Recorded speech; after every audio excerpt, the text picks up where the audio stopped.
This is the Chamber Chat Podcast, the show dedicated to chamber professionals to spark ideas and to get actionable tips and strategies to better serve your members and community.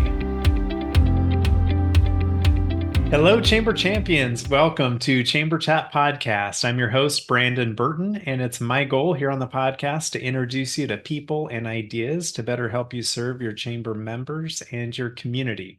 Our title sponsor is Community Matters, Inc. With nearly 20 years in the chamber industry and over 100 media awards presented to their chamber partners, Community Matters provides the R&R that every chamber needs, revenue and recognition.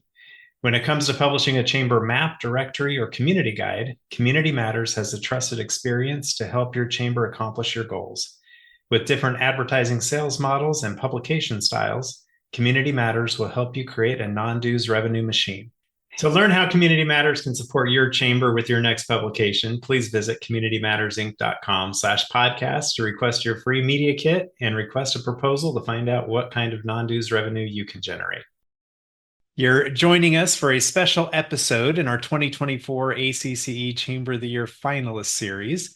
And our guest for this episode is Becky Bartoszek. Becky is the president and CEO of the Fox Cities Chamber in Wisconsin. And having relocated to Wisconsin in 1998, Becky's previous experience included vice president of the Great Lakes for Alltel Wireless, market leader for the QTI Group, and small business owner of a state farm agency. Becky currently serves on the ACCE Board of Directors, the New North Board of Directors, Wisconsin Chamber of Commerce Executives as a current chair, WMC Board of Directors, and is currently appointed by Governor Evers to his Advisory Council on Workforce Investment. Becky and her husband, Brian, are Freedom residents, and they have the two of them together have two adult children as well. But Becky, I'm excited to have you with us today on Chamber Chat Podcast. And I need to start by saying a big congratulations to you and your team for being selected as a Chamber of the Year finalist. This is exciting and reflective of the great work you guys are doing. But wanted to give you a chance to say hello to all the Chamber champions who are out there listening and to share something interesting about yourself so we can all get to know you a little better. Well, thank you so much, Brandon. I appreciate being here today. And yeah, it is really, really exciting for our team to be able to celebrate being nominated as a finalist on our 150th year anniversary of our chamber. So we've been able to do some really cool things, bringing in past board members and, doing time capsules and everything this year. It's been just a blast. So thank you for the background information. I think people are always interested or find it interesting that I actually grew up living in a convention center. So our local Chamber of Commerce would have events almost weekly at my house. So that was quite the preparation for getting into the chamber industry ultimately, when it was just kind of a normal everyday thing, the way that I had grown up. It's quite the training ground. I mean, most people enter the chamber world and they didn't even know what a chamber was when they started, but you grew up literally all around it. So that's amazing. Absolutely. Yeah, that's cool. I think that's a first for us on the show, is having somebody that grew up in chamber with us. Yeah. So next time when somebody's clearing your plates at a dinner, I think that could be a future chamber exec. That's right. That's right. Well, tell us a little bit about the Fox Cities Chamber, just to kind of give us some perspective, the size of your chamber, staff, budget, scope of work, just to set the table for our discussion before we dive into the meat of this topic. Oh, sure. Absolutely. The Fox Cities Chamber is hard to find on a map because the largest community in our region is Appleton, Wisconsin. So think of it this way. We are south of Green Bay and north of Milwaukee, Wisconsin. We serve 2.5 counties. So we're pretty good size footprint. And we are not only the chamber, but we are the regional EDO as well. Even though we're the 4th largest community in the chamber, we are the 2nd largest chamber as far as member count. We are over 1,400, on our way to 1,500 members currently. And we have a staff of 12 at most times, 13 right now because of an intern. Revenue's a little under 2 million, about 1.8. And we just continue to grow and grow. In addition to our traditional chamber members, we also have about 700 young professionals that have membership with us as well. That's awesome. So that's in addition to the 1,400 Yes. members, that's a different type of membership within the Yeah, organization. That's exactly. great. I know I've heard of other chambers out there that are trying to get young professionals or even high school students involved with the chamber in some degree and trying to figure out a model for that. So Yeah, it's that's worked well pretty for cool. us. We went from 140 to 700 in a year. Yeah, I would say something worked. Yeah. I think so. That's awesome. Well, on these Chamber of the Year finalist series, I like spending the bulk of our conversation really diving into and discussing the two program synopses that were included on your Chamber of the Year application. And we'll take a quick break, and when we get back, we'll dive in deep on what those two programs are and how they're moving the needle in your community. Are you looking for a year-round, affordable, and timely shop local campaign for your chamber or CVB? Look no further. Build a custom Eat, Shop, Play mobile app with App My Community by visiting appmycommunity.com/chamberchat. App My Community mobile apps are not just simple membership directory listings. They provide many more capabilities to engage with your community. Provide your residents with a robust events calendar. Partner with a local fair, festival, or farmers market to provide a schedule, map, and other resources to promote the event. Run a small business Saturday campaign any time of the year using built-in scavenger hunts. Allow your membership to communicate directly to their customers via push notifications. Your App My Community mobile app will be a unique member benefit, allow you to generate non-dues revenue with sponsorship opportunities, and best of all, provide a valuable resource to your community. Please visit appmycommunity.com/chamberchat now to receive 10% off your first year of an App My Community mobile app. Are you struggling to manage your Chamber of Commerce and build a thriving commerce community? Chamber Nation is here to help. Their all-in-one platform allows you to easily manage member information, events, and communication. Plus, their community engagement tools help you communicate with local businesses and residents to drive economic growth. With Chamber Nation, you'll have everything you need to succeed. So why wait? Visit richardscalendar.com to learn more and start building. All right, Becky, we're back. So as I mentioned before the break, we're going to dive into the two programs that were submitted on your Chamber of the Year application. If you would just tell us what the first program is that you'd like to highlight, and we'll dive into that one. So everybody's always intrigued by our Connect Free model, and that is a program that we started exploring in February of 2022. Basically, we brought in Sherry Ann Kelly from ACCE to do some strategic planning with our board of directors. And there was a great discussion about how we could come together as a community and specifically a chamber and really move the needle with the resources that we had. In our community, our biggest challenge is we just don't have enough people for the growth that we're experiencing. So in the state of Wisconsin in general, if you remove international immigration, we've been net negative population growth for a while now, not specifically in our market, but overall as a state. So we were trying to find a way that we could attract more people to want to come and live, work, and play in the Fox Cities, Wisconsin area. Now, we know that people can get a job anywhere now, and it's really people decide where they want to live, and then they find a job. So it's truly quality of life driving it. And we know that is driven by the small business environment. Nobody's saying, boy, I want to find the biggest Best Buy and that's where I'm going to move. They want that fun restaurant, shopping, kitschy experience.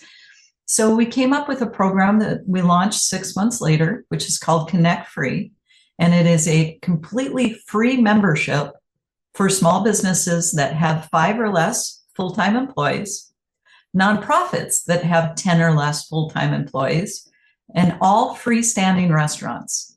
So, for example, if you're a restaurant in a casino, it's not free. But if you're a freestanding restaurant, we just have a great, robust package that we can provide you to help you get to the next level and to help attract people to our community.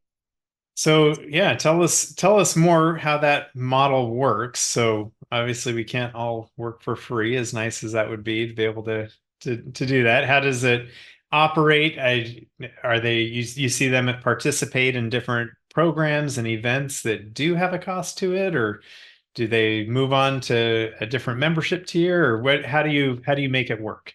So that was our biggest challenge. And of course, I was very nervous going into this. So we had the first discussion with the board, and the first thing they asked us is model this, financially model it, and see if we can make it work. So we spent 3 months modeling it. And the way that the financials work on this free membership model from a chamber perspective, now you're getting more members, you're touching more people. So your marketing is worth a lot more. So that helped us to be able to recoup revenue because we were able to sell our marketing at a higher value. In addition to that, you have more people that are invited to your events. So your membership revenue goes down, but your event revenue makes it up. And the only thing that's not included in our free membership model are things like we don't do free ribbon cuttings for free members. So they have to pay us for that. If they want to use our building or our meeting rooms, they have to pay us. If they want to have discounted health insurance through us, that's an additional add-on fee. So there are a lot of little a la carte functions that they all want to receive, or benefits they want to receive, that are an additional fee. So there's a lot of reasons why somebody would want to get up to the paid level. Now, when we modeled this, we did anticipate, we're a 150-year-old organization. We did anticipate a lot of net negative, revenue from migration to a free model. We anticipated on the higher end, it could be $80,000 to $100,000 right away in the first year.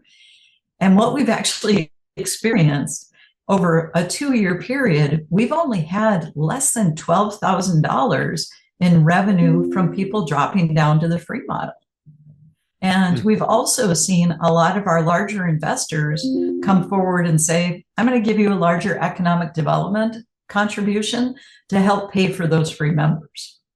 Okay. So it's worked out quite well. Yeah. Have you guys made any asks to any of those larger corporations to like that for the economic development donations?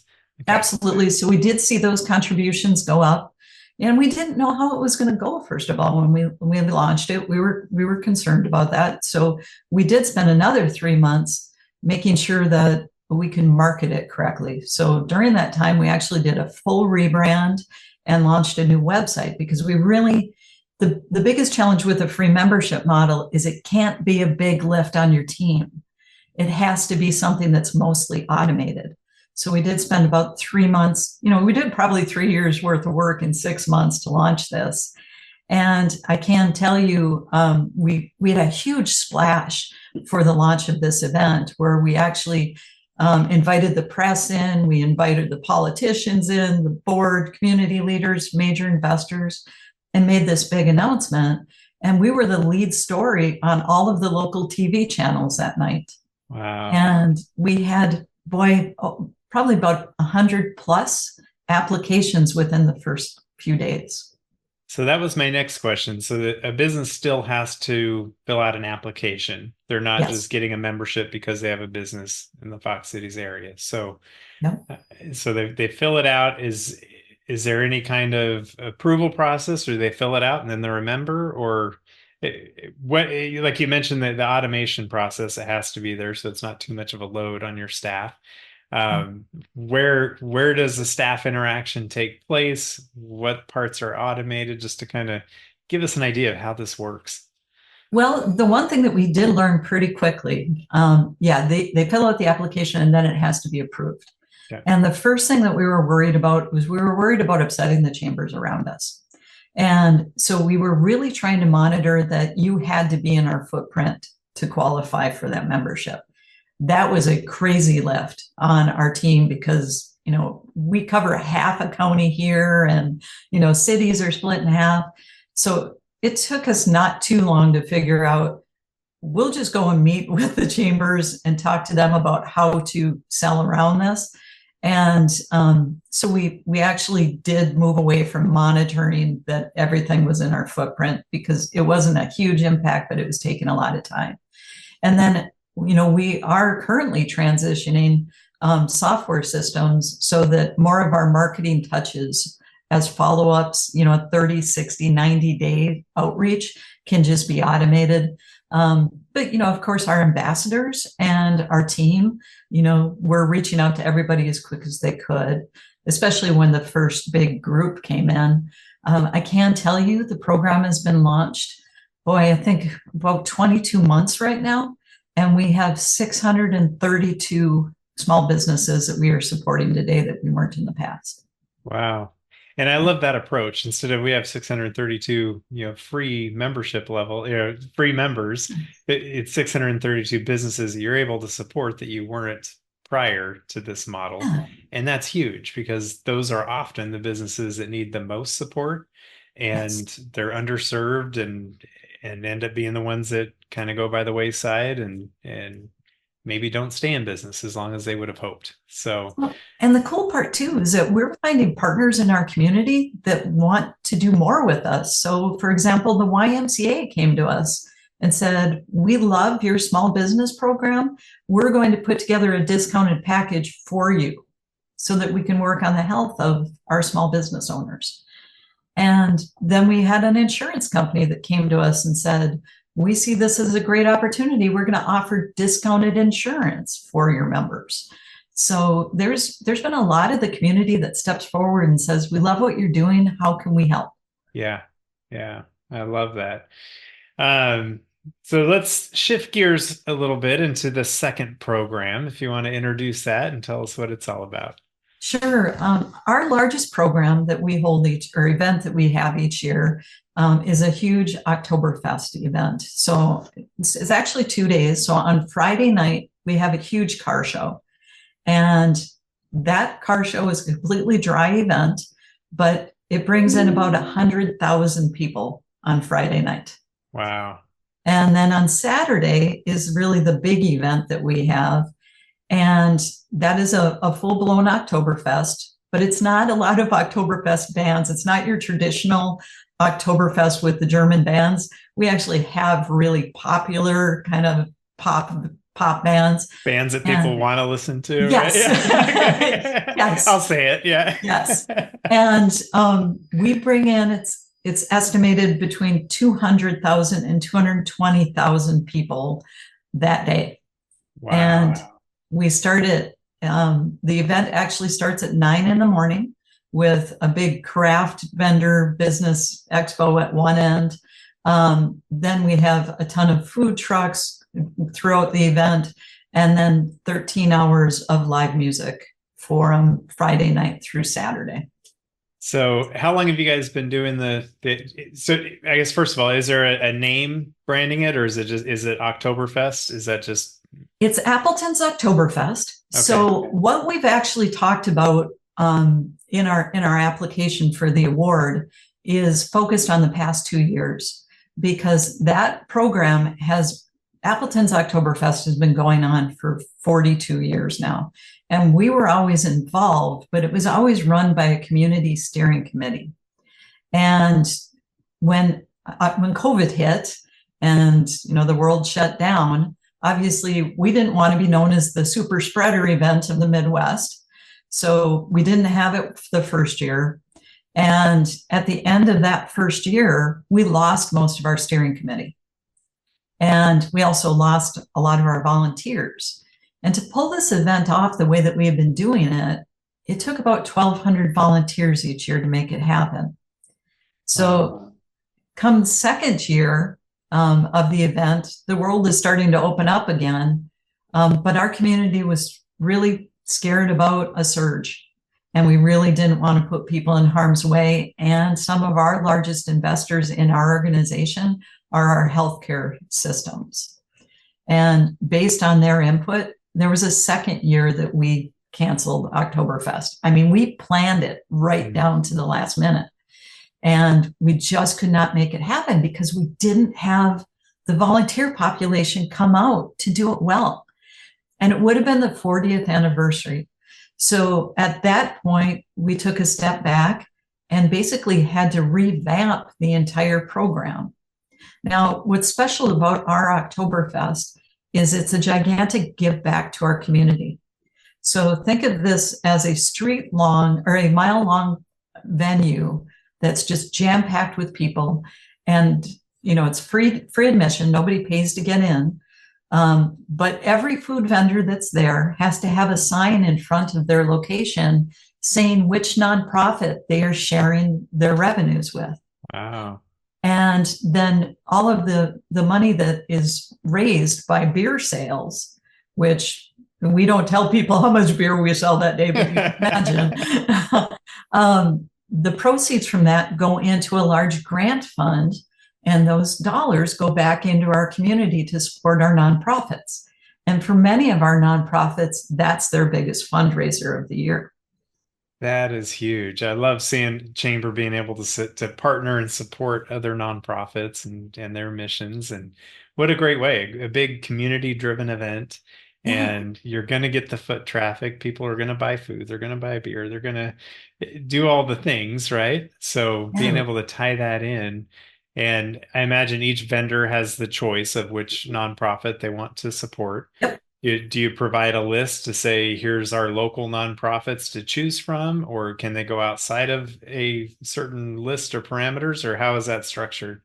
No, it's completely up to them. And if they come to us and say, do you have somebody, we can make a connection for them. Yeah. But it's really up to them to decide which nonprofit they want to support. So, we see everything from wrestling teams to the police department. The police and fire departments are there, challenging each other and, chili cook-offs and everything else. But for us to be able to make this happen, and that's really what our focus on the application was, we had to change some things. We had to bring really the bulk of the lift into the chamber directly to make this happen. And we bought a new software program where we were able to really get our arms around the complete management of the process. In addition to that, most of the food vendors historically that had been there were the nonprofits themselves setting up food booths. Well, we changed it so that it was food trucks and restaurants coming in to support those nonprofits and do revenue sharing. So our need for volunteers went from 1,200 every year to closer to 800 to have the same impact. Wow. That helps. I mean, 800 is still a big number, but it's 400 less. So that's good. Yeah. So you mentioned the software that you purchased. Is that an event specific software or? It is. It helps us map out just about everything you can need on the mile that we're putting together. Historically, the steering committee would have a spreadsheet, and the first time we went through it afterwards, it said, ice for Oktoberfest. Okay, is ice for 200,000 people, 6 bags or 6 trucks? Right. It really, helped us house all of the information that we needed to know to make sure no matter who we had on the team at the chamber, that there was a footprint to follow. Yeah. And for years to come. So those were just a couple of the changes that we just really did a deep dive to help increase the efficiencies.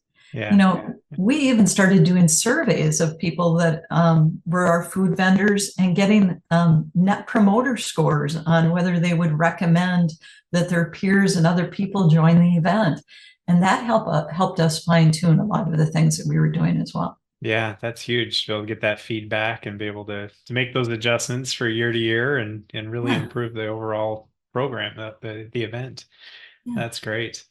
So each of the vendors, do they register with you? I imagine they have to be able to get everything in order and be able to have their spot and be able to, tie it into whatever nonprofit and all that stuff. Exactly. It's quite a process because think about it this way. It's taking over our main street. So we have food vendors that we need to very carefully map the street so that we're not putting a pizza vendor in front of a pizza restaurant, and we do work with those local restaurants to give them the first opportunity to be on the street. and to be able to capitalize on making the most revenue that day.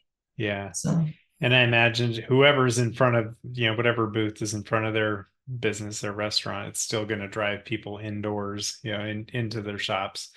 yeah. Hopefully beyond to use the restroom, right? Yeah, They're going exactly. in to spend some money, hopefully. So, Exactly.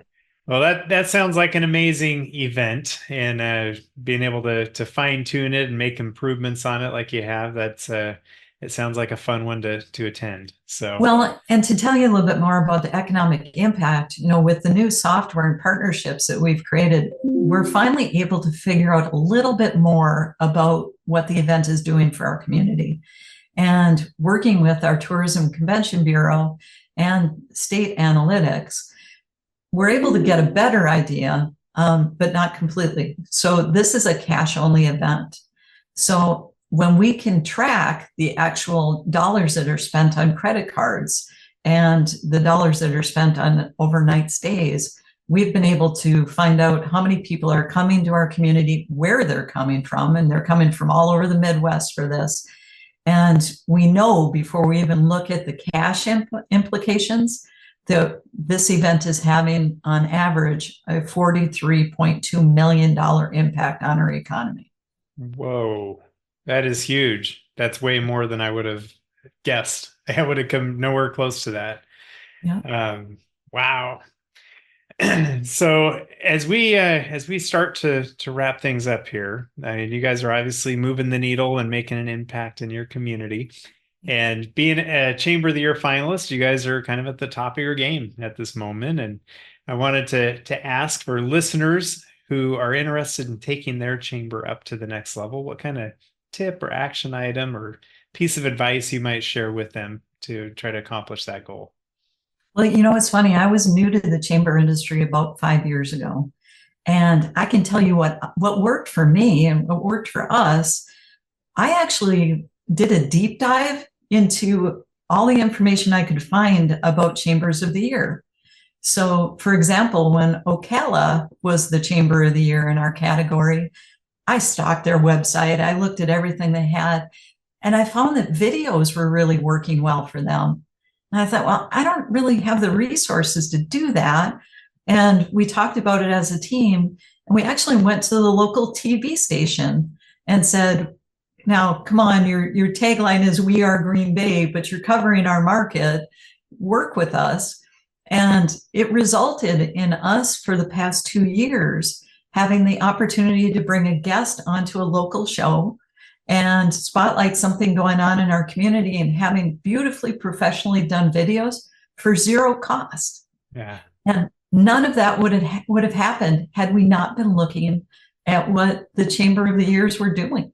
And it's just given us great ideas to make them our own. Yeah. Well, and those news agencies, they're always looking for stories. They're looking for content. And if you can bring a guest on and provide some valuable content to their viewership, yeah, I mean, if they cover your market, why wouldn't they do that? So it's Exactly. great partnership and very budget friendly. So Yeah. I like that. I like Free that a is lot. good. Yeah. And Ocala is a great chamber, obviously, being a chamber of the year. Like they're great. Kevin and his team, are amazing. Yeah. I like asking everyone I have on the show, as we look to the future of chambers of commerce, how do you see the future of chambers and their purpose going forward? It's funny because it being our 150th anniversary this year, we always talk about our mission today is the same as it was 150 years ago. And it's bringing our business community together to help those businesses thrive, but to create a better place in our community for people to want to live, work, and play, obviously. But, realistically, I think that mission is going to continue, but we just need to continue to evolve. When we're looking at 2025, we're looking at cutting back awards programs and launching AI opportunities for, a summit and things like that. And it's just constantly evolving and really keeping an understanding of what's impacting our businesses and our lives and making sure that we remain relevant. And I think as long as we can do that, we're hopeful our chambers have got at least another 150 years. That's right. That's right. No, that's great. Becky, I wanted to give you an opportunity to share any contact information for listeners who may want to reach out and learn more about how you guys are doing things there in the Fox Cities Chamber or about the programs you talked about. What would be the best way for a listener to reach out and connect with you? Absolutely. So obviously all of our information is on our website, foxcitieschamber.com. My contact information is on there as well. And you can always reach me at B Bartoszek at foxcitieschamber.com. Very good. And we'll get that in our show notes for this episode as well. But again, just big congratulations to you and your team for being selected as a finalist this year for Chamber of the Year. And I wish you guys the best of luck in Dallas. Thank you so much, Brandon. If you are a Chamber professional, please subscribe to Chamber Chat Podcast in Apple Podcasts, Google Podcasts, or Spotify. When you subscribe to Chamber Chat Podcast, new episodes will show up in your podcast app each week as they are released. If you're finding value in this podcast, please leave us a rating and a review in iTunes. But most importantly, please share Chamber Chat Podcast with your colleagues that are in the industry.